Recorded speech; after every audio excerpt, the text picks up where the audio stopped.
হাজার হাজার মানুষ যখন আস্তে আস্তে নামাজ শেষ করে চলে গেল, একেবারে মসজিদের পিছনে বারান্দার পরে আরো একটা বারান্দা থাকে, ওই বারান্দায় এক লোক বসে বসে গামছা দিয়া চোখের পানি মুছতেছে। কিছুক্ষণ পরে লোকটা দেওয়ালের সাথে কপালটা ঠেকায় দিয়া একেবারে অস্থির হয়ে গেল, মনে হচ্ছে তার ভিতরে কাঁপুনি শুরু হয়ে গেছে। কিছু মুসল্লি গিয়া প্রশ্ন করলো, কি হয়েছে আপনার? বলে আমার কিছুই হয় নাই। টাকা লাগবে? বলে না, টাকা লাগবে না। তাহলে আপনি কেন এখানে কাঁদতেছেন?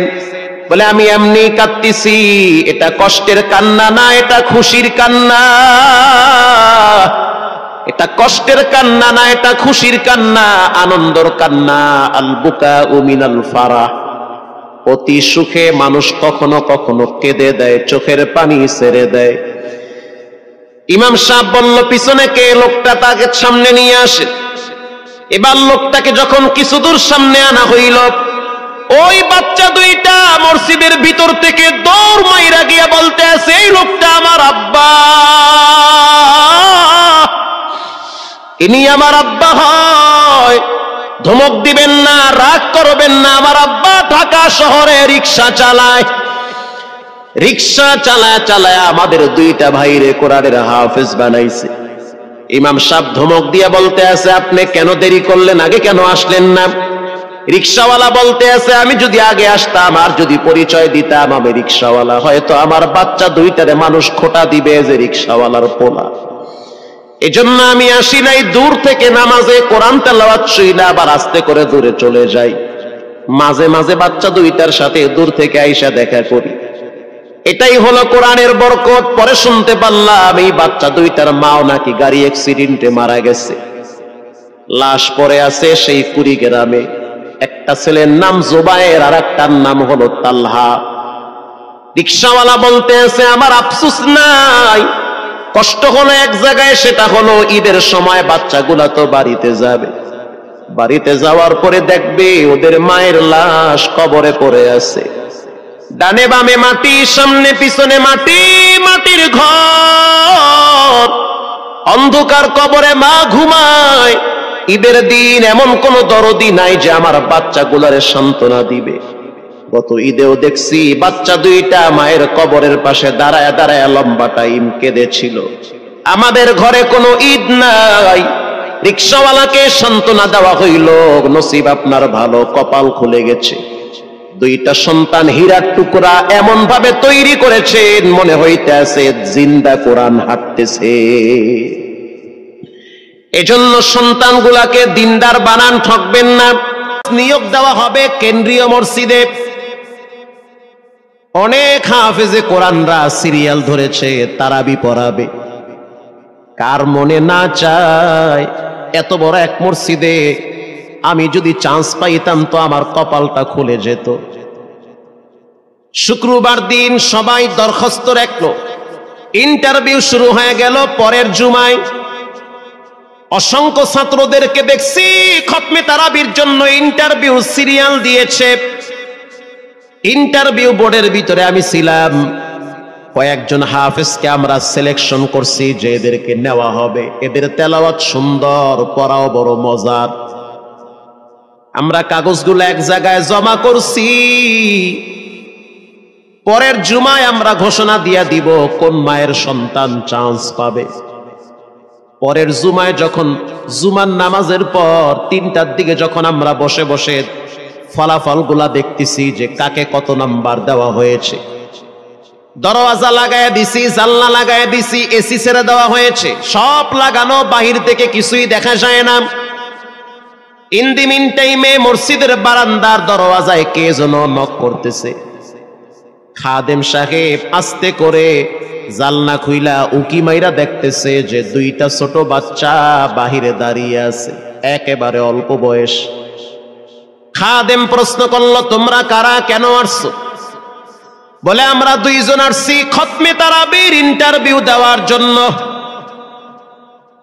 খাদেম সাহেব একবার পায়ের দিকে তাকায়, আবার জামার দিকে তাকায়, কারণ কথার সাথে বাহ্যিক সুরত মিলে না। অন্য অন্য ছাত্রদেরকে দেখছি কত উন্নত পোশাক পরে, গেটআপ কত সুন্দর করে ইন্টারভিউ দেওয়ার জন্য আসছে। আর এই দুইজনের দিকে তাকায় দেখলাম মনে হয় রাস্তায় ভিক্ষা করতে করতে আইছে, মানায় না, একেবারে গরিব। খাদেম বলল, ইন্টারভিউর ম্যাচ শেষ, চলে যাও বাড়িতে, নেওয়া হবে না। যাদের ব্যাপারে পরীক্ষা নেওয়া হয়েছে তাদের ব্যাপারে ঘোষণা দেওয়া হবে। বাচ্চা দুইটা নাসর বান্দা বলতে আছে, আমাদের তো টাকা নাই যে আমরা ভাড়া দিয়ে এখানে আসব। বাবায় বড় কষ্ট করে 2-4টা টাকা জমা কইরা পকেটে দিয়া পাঠায় দিছে, এজন্য আসতে দেরি হয়েছে।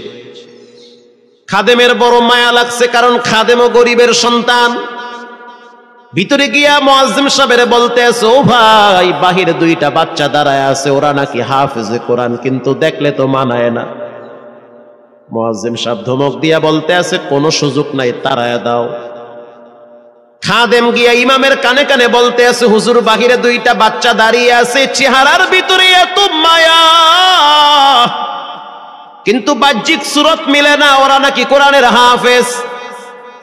পাশেই তো রহমানিয়ার মুহাদ্দিস সাহেব বসা আছে, তিনি বলতে আছে, কি ব্যাপার, ফিস ফিস করে আপনি কি বলতেছেন?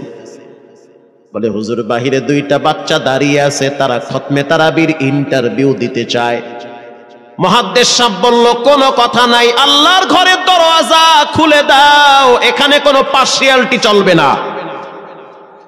আল্লাহর ঘরের দরওয়াজা সবার জন্য খুলে দেওয়া হবে, আসতে দাও, ভিতরে বসতে দাও। যদিও ওদেরকে দেখতে মানায় না, বংশগত তেমন মর্যাদা নাই, ভিতরে আল্লাহর কোরআন থাকার কারণে আমাদের উপরে ওয়াজিব হয়ে গেছে তাদেরকে সম্মান করা। কোন দিক থেকে মানায় না, কিন্তু ভিতরে আল্লাহর কোরআন আছে, এজন্য তাদের মর্যাদা অনেক বেশি। এবার বাচ্চা 2টা বাহিরে উজুখানায় গিয়া সুন্দর করে উজু বানাইল। উজু বানাইয়া ভিতরে ঢুইকা আমি তাকায়া দেখতেছি, লঙ্গির এক মাথা নিচে আর এক মাথা উপরে, এতটাই ভয়াবহ অবস্থা। কিন্তু আজীব দৃশ্য, 2জনের চেহারা একই রকম লাগে, 2জনের চেহারা একই রকম লাগে। কে বড় কে ছোট বোঝা বড় কঠিন হয়ে গেছে। মুসলমান ভাইয়েরা আমার, ইমাম সাহেব প্রশ্ন করলো, তোমরা 2জনের বাড়ি কোথায়? বলে, আমরা নারায়ণগঞ্জে ভাড়া থাকি। বাড়ি কোথায়? বলে, আমাদের বাড়ি কুড়িগ্রামে। কুড়িগ্রাম থেকে ঢাকায় কেমনে আসছো? বলে, বাবায় ঢাকায় নিয়ে আসছে। কয় মাসে কোরআন শরীফ খতম করেছ? বলে, আমরা 2জনে 11 মাসে 30 পারা কোরআন খতম করেছি। ইমাম সাহেব একবার চেহারার দিকে তাকায় আর একবার পায়ের দিকে তাকায়। স্থানীয় গণ্যমান্য অনেক ব্যক্তিরা তাকায় আছে এদের দিকে। ইমাম সাহেব বলতে আছে, বাবা, তারাবির ইন্টারভিউ শেষ হয়ে গেছে, বাড়ি চলে যাও। যেটা একটু দেখতে ছোট, ও চোখের পানি দেখলাম টিস্যু দিয়া মুছতেছে। কেন কাঁদতেছো? বলে, আমরা গরিব, তার জন্য মনে হয় আমাদেরকে তাড়ায়া দিতেছেন। আমরা জানতাম না ইন্টারভিউ তাড়াতাড়ি শেষ হয়ে যাবে, আসতে দেরি হয়েছে, কারণ আমাদের তো ভাড়া টাকা ছিল না, বাবায় কষ্ট করে কিছু টাকা দিয়েছে, সেটা দিয়ে এখানে আসছি। এবার মুহাদ্দিস সাহেব বলতে আছে, তাহলে একটা কাজ করো, তুমি কিছু তেলাওয়াত করে শোনাও। 2জনেই উত্তর দিল যে, আমরা তেলাওয়াত করলে তো আর নিবেন না, আপনারা প্রশ্ন করেন, আমরা 2জনে উত্তর দিব। আমি তো আশ্চর্য হয়ে গেলাম, জীবনে কত হাফেজ দেখছি, এরকম হাফেজ দেখি নাই। প্রশ্ন করবেন, আমি উত্তর দিব। বুঝতে পারলাম ভিতরের খবর কেউ না জানলেও একজন জানেন, তিনি হলেন কে? মুহাদ্দিস সাহেব বলতে আছে, বাবা, প্রশ্ন করব, ঠিক আছে, তোমাদের মন মতো একটু তেলাওয়াত কইরা শোনাও। তেলাওয়াত যদি মানসম্মত হয় তাহলে ইন্টারভিউ নিব, যদি না হয় তাহলে ছাঁটাই করে দিব। এবার ছোট যেটা সেটা তেলাওয়াত শুরু করলো সূরা তাহা থেকে।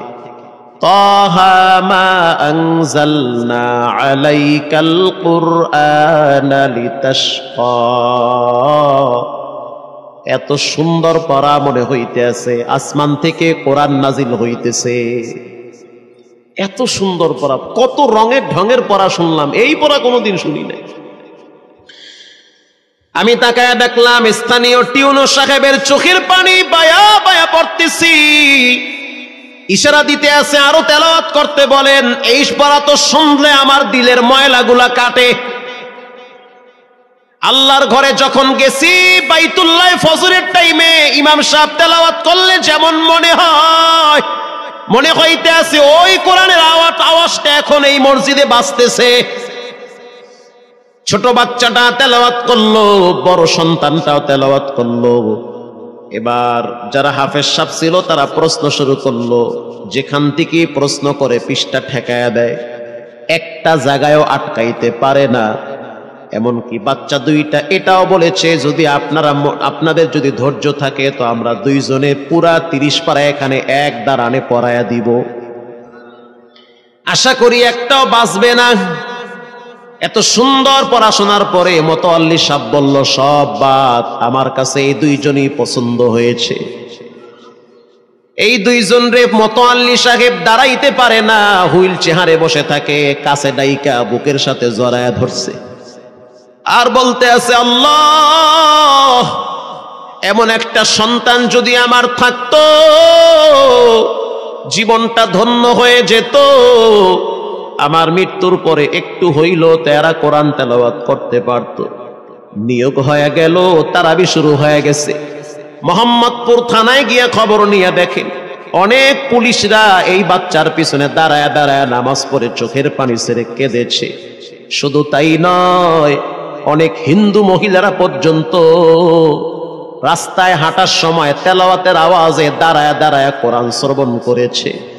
শুধু তাই নয়, অনেক বড় বড় ডাকাত, মাস্তান, সন্ত্রাস, কিশোর গ্যাংয়েরা পর্যন্ত দাঁড়ায় দাঁড়ায় কোরআনের আওয়াজ শুনেছে। 17ই রমজান তেছে বদর দিবস, হাজার হাজার মুসল্লি দাঁড়িয়ে আছি। ইমাম সাহেব জানে না যে এরা দুইজনে আপন মায়ের পেটের ভাই হয়, এটা ইমামের জানা নাই।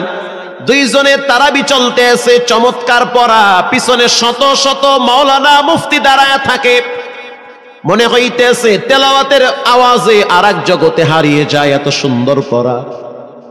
তারাবি শেষ হয়ে গেল, মুসাফা শুরু হয়ে গেল। বাচ্চা দুইটারে কেউ বুকের সাথে জড়ায়, কেউ কপালে চুমা দেয়, বলে আল্লাহর কোরআনকে চুমা দেই। হাজার হাজার মানুষ যখন আস্তে আস্তে নামাজ শেষ করে চলে গেল, একেবারে মসজিদের পিছনে বারান্দার পরে আরো একটা বারান্দা থাকে, ওই বারান্দায় এক লোক বসে বসে গামছা দিয়া চোখের পানি মুছতেছে। কিছুক্ষণ পরে লোকটা দেওয়ালের সাথে কপালটা ঠেকায় দিয়া একেবারে অস্থির হয়ে গেল। মনে হচ্ছে তার ভিতরে কাঁপুনি শুরু হয়ে গেছে। কিছু মুসল্লি গিয়া প্রশ্ন করলো, কি হয়েছে আপনার? বলে আমার কিছুই হয় নাই। টাকা লাগবে? বলে না, টাকা লাগবে না। তাহলে আপনি কেন এখানে কাঁদতেছেন? বলে আমি এমনি কাঁদতেছি, এটা কষ্টের কান্না না, এটা খুশির কান্না। এটা কষ্টের কান্না না, এটা খুশির কান্না, আনন্দর কান্না। আল বুকাউ মিনাল ফারাহ, অতি সুখে মানুষ কখনো কখনো কেঁদে দেয়, চোখের পানি ছেড়ে দেয়। ইমাম সাহেব বলল পিছনে কে? লোকটা তাকে সামনে নিয়ে আসে। এবার লোকটাকে যখন কিছু দূর সামনে আনা হইল, ওই বাচ্চা দুইটা মসজিদের ভিতর থেকে দৌড় মাইরা গিয়া বলতে আছে, এই লোকটা আমার আব্বা, ইনি আমার আব্বা হয়। ধমক দিবেন না, রাগ করবেন না। আমার আব্বা ঢাকা শহরে রিক্সা চালায়, রিক্সা চালায় চালায় আমাদের দুইটা ভাইরে কোরআনের হাফেজ বানাইছে। ইমাম সাহেব ধমক দিয়া বলতে আছে, আপনি কেন দেরি করলেন? আগে কেন আসলেন না? রিক্সাওয়ালা বলতে আছে, আমি যদি আগে আসতাম আর যদি পরিচয় দিতাম আমি রিক্সাওয়ালা, হয়তো আমার বাচ্চা দুইটারে মানুষ খোটা দিবে যে রিক্সাওয়ালার পোলা। এজন্য আমি আসি নাই। দূর থেকে নামাজে কোরআন তেলাওয়াত শুইলা আবার আস্তে করে দূরে চলে যাই। মাঝে মাঝে বাচ্চা দুইটার সাথে দূর থেকে আইসা দেখা করি। এটাই হলো কোরআনের বরকত। পরে শুনতে পারলাম এই বাচ্চা দুইটার মাও নাকি গাড়ি অ্যাক্সিডেন্টে মারা গেছে। লাশ পড়ে আছে সেই কুড়িগ্রামে। একটা ছেলের নাম জুবায়ের আর একটার নাম হলো তালহা।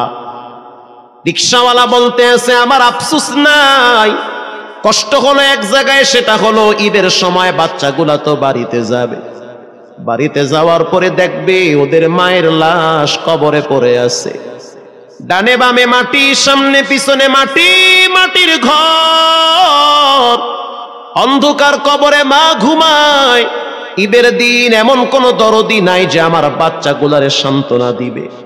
গত ঈদেও দেখছি বাচ্চা দুইটা মায়ের কবরের পাশে দাঁড়ায় দাঁড়ায় লম্বা টাইম কেঁদেছিল। আমাদের ঘরে কোনো ঈদ নাই, রিক্সাওয়ালাকে সান্ত্বনা দেওয়া হইল, নসিব আপনার ভালো, কপাল খুলে গেছে। দুইটা সন্তান হীরার টুকরা এমন ভাবে তৈরি করেছেন মনে হইতেছে জিন্দা কোরআন হাঁটতেছে। এজন্য সন্তানগুলাকে দিনদার বানান, ঠকবেন না।